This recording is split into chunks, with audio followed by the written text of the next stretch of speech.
Yes. So dia owning benda tu dulu. Saya nak tanya satu soalan boleh? Apa tu? Kan tadi kan tu saja pasal yang berkenaan dengan reality interpretation kan. Macam mana saya nak connectkan dengan apa yang terus saja sebelum ni, pasal berkenaan dengan reality. Level 1 dia ada life happen to me, level 2 by me, level 3 through me, and then sampai level 4 as me. Okay. So macam mana nak connectkan benda tu dua tu?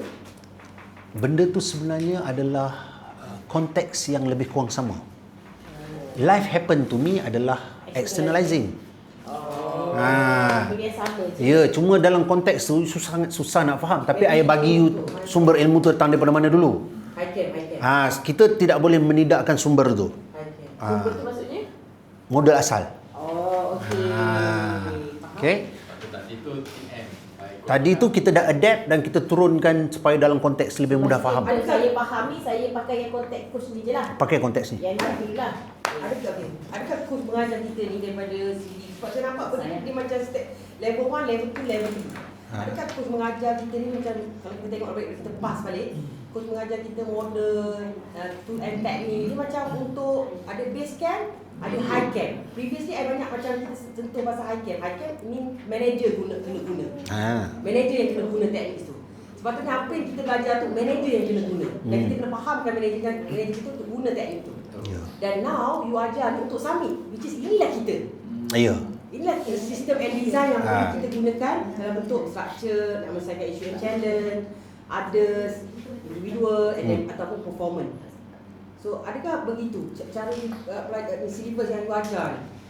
Macam relevan macam Okay. model-model Pertama sekali, dia ada untuk manager. bila kita ajar, kita kena duduk macam team management tadi. Kita kena tengok dekat structure mana konten tu. Kalau submit konten dia, structure submit lah. Kan? Jadi bila kita bagi submit punya konten, dia balik kepada KTS, Knowledge Transfer Structure. So pertama sekali kita kena bagi knowledge dulu. Lepas tu kita kena bagi dia remember, dia faham. Nak bagi faham macam mana, kita kena explain. So proses tu lah.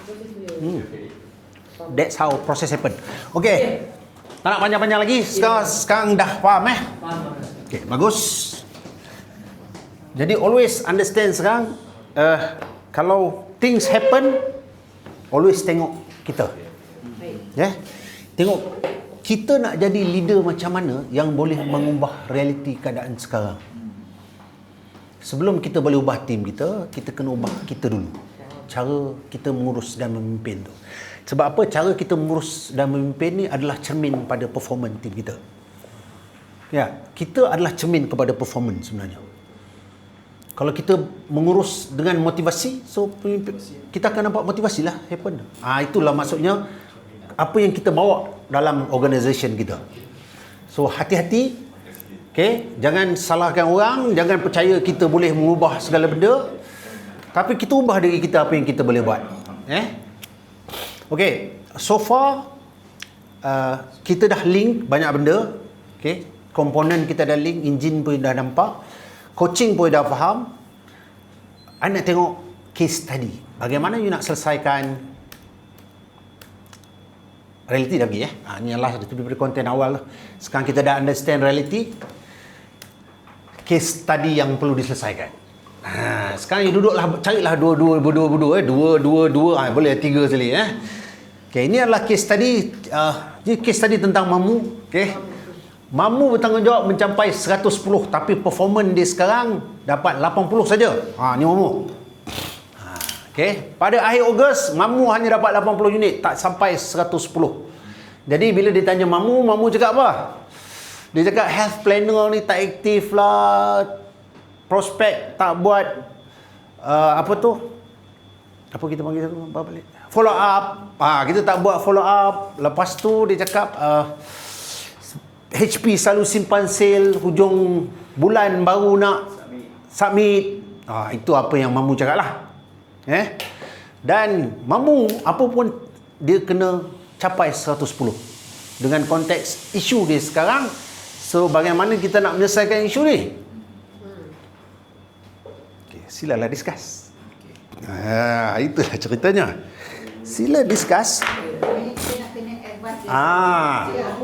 Berdasarkan apa? Ini case study, real case study ya. Macam mahu meningkatkan prestasi pasukan dan Eddie rehat Ada juga. Oh, saya kira dia tak terlibat. Ha.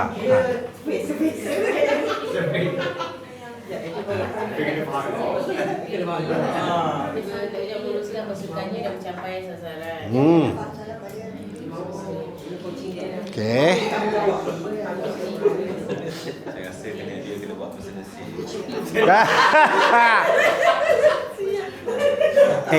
Konten hari ni agak heavy ya. Tapi saya percaya you all boleh. Ini nak mapping ekosnya. Ha? Tak kisah ni tengah test ni, soalan test. Macam mana you nak, ini isu yang happen dalam organisasi lah. Tapi bukanlah mamu yang betul mamu ni saja je Ha. Macam mana nak selesaikan ni?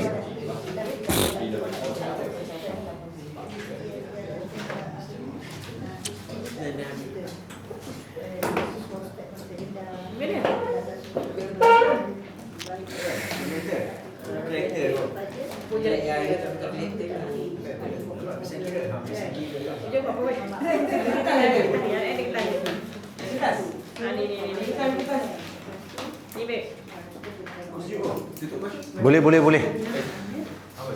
Oh, tutup 5 minit boleh? Udah naik. Dia orang kat sana tak ada kena sejuk. Memang dia action. Dia. Ya. 5 minit. Dia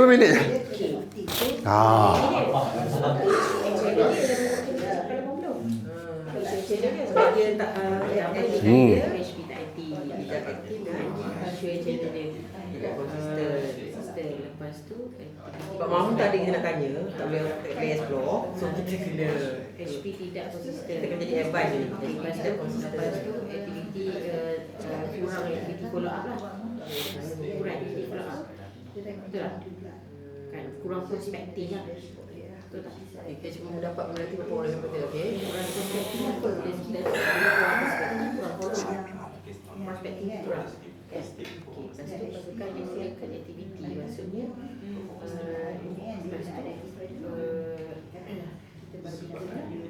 Ada follow up.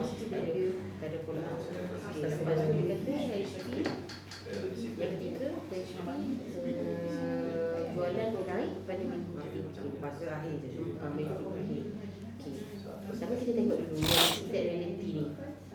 Jadi bila state reality ni kita tengok, kalau kita tengok sekarang ni state reality ni yang kita punya point ni bagus lah. Kita kata pasukan ni boleh meningkatkan performance secara agresif pada minggu terakhir setiap bulan. Kita boleh dapat lah dia punya performance state dia tadi pada Nampak macam dah dengar jawapan tu. Kita tengok kat sini. Kita tengok kat sini, tengok structure dulu. Structure dulu ya. Tengok structure sekarang, kita tengok dari segi apa yang boleh bantu kita bagi structure dulu. Apa structure yang dia nak buat kat sini? HP tidak aktif, HP tidak konsisten, kurang aktif. Ada kat high camp sekarang? Ada kat high camp, okey. kalau kat sini kita boleh tengok Structure apa boleh guna? kita boleh tengok apa tau. Dia Dia ada dekat motivation ke, kita kena tahu. bila motivation dia sama boleh. Bila dia dekat high camp, kita kena tahu apa tu teknik Kita nak pakai. yang kita tak pakai. Dekat high camp, tu teknik dia adalah CLC. Dia gunakan juga tak LOC Liability Maintenance Control. Sebab kalau dia planning betul organize, dia takkan berlaku tak aktif. Betul tak? Kan? So dia kita tengok pada Memang ada juga dia ada efek kan? kita akan masukkan Pak LOC. Tidak ada satu LOC dia tak jalan. Esyarat tak ada kena-kena. Itu efek. Dia tengok pada PLOC. Tengok tak ni performance state. Performance state dia kata tadi action tadi atau tidak pada minggu Ini kan maksudnya motivation lah. Sebab motivation maksudnya dia akan bermotiv. Dia akan kalau kau tak sebelah saya, kau tak dapat isi. Mungkin dia motivation. Bukan mungkin memang dia tengok sebab kurang aktiviti perspektif nak buat dah. Tak ada Muncul pula minggu keempat pun nak hancur. So motivation setiap mungkin mampu ada ada orang yang buat kain dia juga pada minggu keempat. Impact ataupun dia ada buat better ke. Ikut dulu kat minggu keempat. Okay, so jadi kita tengok pada individu. Individu apa?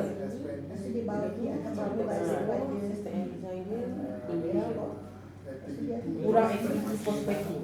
Maknanya time box juga.